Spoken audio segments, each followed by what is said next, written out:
Each day brings a fresh twist in the tortuous path of negotiations between US President Donald Trump and Iran. Each time an agreement on one point is reached, Trump calls his partner in crime, Israeli Prime Minister Benjamin Netanyahu, and Trump then retreats from it, or he adds a newer condition. The latest one is that Pakistan and the whole Arab world has to sign up to the Abraham Accords and recognize Israel before Trump signs a deal with Iran. But even if this fails and Trump attacks Iran for a third time, it's brutally clear the US has just lost another war in the Middle East, its sixth in 25 years. Iran has all the cards, chiefly the Strait of Hormuz, but also the deterrence the drones and missiles have achieved over its Gulf neighbours. And there are other cards it has yet to play, like the closure of the Bab el-Mandeb Strait at the mouth of the Red Sea. Trump has no cards left. These serial military failures in the first quarter of this century, when for the most part of it America held the monopoly on the use of force, are quite an achievement. In attacking Iran, Trump didn't just repeat the mistakes of his predecessors in Afghanistan, Iraq, Yemen, Libya and Syria. He added a few more of his own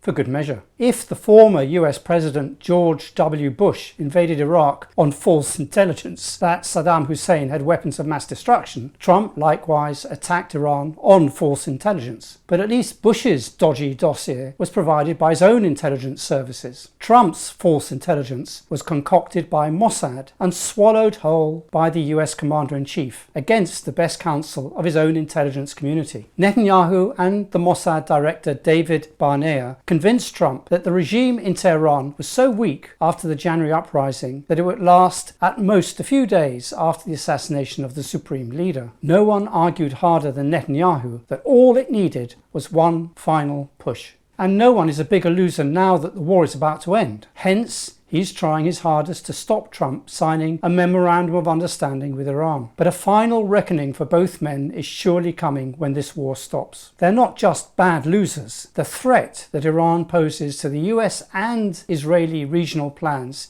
is substantial. It's been the policy of 3 US administrations, Trump's first term, Joe Biden, and now Trump's second term, to get Sunni Arab nations to normalize with Israel without a Palestinian state. The proposed new order has been called various things: a Sunni-Israeli alliance, an Arab NATO, the Abraham Accords, but the shape of it is the same. It would be anything but a partnership of equals. Israel would be the new regional hegemon, the hub through which arms, high-tech, data and trade would flow from east to west. There are fellow travellers like Morocco and Bahrain in this new regional order, but Israel only ever had one true Arab partner, the UAE President Mohammed bin Zayed. He alone saw the benefits of the two little Spartas, forming a lucrative empire of airfields and ports dotted around the Persian Gulf, the Gulf of Oman and the Red Sea. The total surrender of Iran would have led either to a placeman like Reza Pahlavi, the Shah's son, being parachuted in, or civil war, or the fragmentation of Iran, or all three. Israel doesn't care how it happens. Fragmentation and the permanent weakening of its neighbours is the established policy after what happened in Iraq and what they're trying to do today in Syria. Religious Zionists want to impose the supposed biblical land of Israel on the modern map of the Middle East. Secular Israelis think the only way to live in the region is to dominate it. It amounts to the same thing. Israel in a permanent state of war. A crushed Iran would have been the coronation of Trump as the king of this new order in the Middle East, and the anointment of his regional satrap, Netanyahu. He alone would have slain the beast that had so persistently defied Washington's will to crush it for 47 years. Happily, this is a fantasy that now exists in Trump's head only. The survival of the Islamic Republic has fundamentally altered the balance of power in the region. Just look at who is leading the negotiations: Pakistan and Qatar. Since the start of the Israeli-Palestinian conflict, Pakistan was at the periphery of the region. It showed sympathy, as did Indonesia and Malaysia, but that was it. The key switch came at the height of the Iran war, when the major Arab powers, Saudi Arabia, Qatar, Kuwait, found that the US military umbrella for which they had paid so dearly would not protect them. They looked to outside players with big armies and established air power, Turkey and Pakistan. Out of the blue, Pakistani Army Chief Field Marshal Syed Asim Munir emerged as a major player. Pakistan has been written off too easily in the past as the debt-laden, disaster-prone, terrorist-targeted basket case of the subcontinent. but it is a nuclear power with a sophisticated missile program. It has a strong trade and military relationship with China. Consequently, it has Chinese-made PL-15 missiles capable of shooting down India's cutting-edge French-made Rafale jets. Significantly, Mohammed bin Zayed's first reaction to the emergence of Pakistan as a negotiator in the Gulf War was to demand its money back. The UAE had given Pakistan $2 billion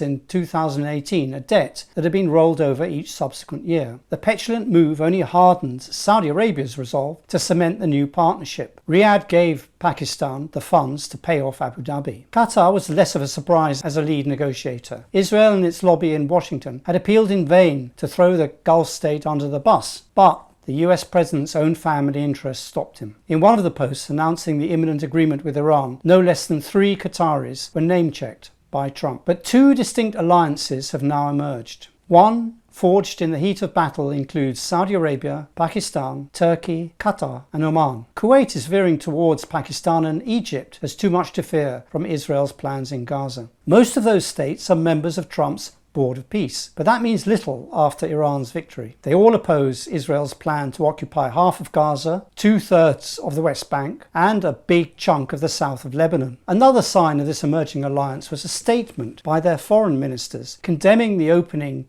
of an Israeli embassy in the breakaway region of Somaliland. Guess whose signature was notable by its absence? The Emirati one. The emergence of a strong military and diplomatic alliance of Sunni Muslim states is exactly what Israel and the UAE did not want. Their own alliance is still powerful and increasingly overt. They have India and the US behind them, but these countries are far away from the Gulf. If peace breaks out, Abu Dhabi will find itself looking down the barrel of a gun, metaphorically at least, of 2 of its most powerful neighbours, Iran and Saudi Arabia. The Emirati tactic of trying to drag Saudi Arabia into a military conflict with Iran failed. Riyadh, more or less, kept its relationship with Iran and its ceasefire with the Houthis in Yemen intact, even though some of the missiles intercepted over the Saudi oil fields came from Yemen. Although the emerging alliance of Sunni nations will not call itself anti-Israel, its existence alone is definitely not to Israel's benefit. Trump may try and arm twist Riyadh into signing the Abraham Accords as the price of a ceasefire with Iran, but what he'll get in return is a deafening silence. Meanwhile, Iran is positioning itself to be another major player in the Gulf post-war. It has once more established its deterrence over all the other oil and gas producers in the region, and working alongside Oman, it will not surrender its de facto control of Hormuz ever again. This is more precious to it than its pile of highly enriched uranium, which it only produced after Trump pulled out of the nuclear accord negotiated with Barack Obama. Iran's card still exists, even if Israel or Trump sabotages the framework deal for a ceasefire. Yes, the US and Israeli warplanes did wipe out Iran's air force and navy, as Israel did to Syria's, but they did not obliterate Iran's air and naval power, conveyed by drones, missiles, small boats, and naval mines. When the Revolutionary Guards say they're fully prepared to go back to war, they mean it, and everyone in the region now knows that. Iran's stubborn resistance sends a powerful message to the Arab world. Take Lebanon. Hezbollah has been written off as a fighting force after its leadership was decimated 3 times by booby-trap pagers and successive strikes. But with a new generation of fighter available who've learned the basic counterintelligence lessons, and with a new weapon, the FPV drone, it's fighting the Israeli invasion as effectively as it ever did. Iran has also changed the global balance of power. It was painful to watch Trump cringing before a highly relaxed President Xi Jinping, while the Chinese leader felt confident enough to issue an explicit threat not to touch Taiwan, as Trump stood next to him. Political scientist Francis Fukuyama said it is the US's turn to be considered a Rhodes state, with China becoming the voice of stability and a centre, if not the centre, of future international agreements. The message that Iran sends to the Arab world is this: with enough determination and a high enough pain threshold, the Middle East can resist US and Israeli colonial domination. What happens after a framework deal has been signed? I expect Israel to resume its bombardment of Lebanon and Beirut and Gaza with renewed intensity. Netanyahu will want to hide his debacle in Iran for as long as possible. He may even consider occupying the whole of Gaza to seek the demilitarization of Hamas. but he will be digging his own political grave, as there is no chance Israel will emerge from its continuous wars with any of its objectives achieved. Trump will do the same with his siege on poor Cuba. If Israel's genocidal campaign in Gaza lost the support of an entire generation of American Jews, its war in Iran has had a similar effect on an older generation of Republican Trump supporter. In Republican Christian circles, the idea that Israel is occupying the US is growing apace. Neither Trump nor Netanyahu can look their nations in the eye and claim to have been anything other than defeated by the Islamic Republic.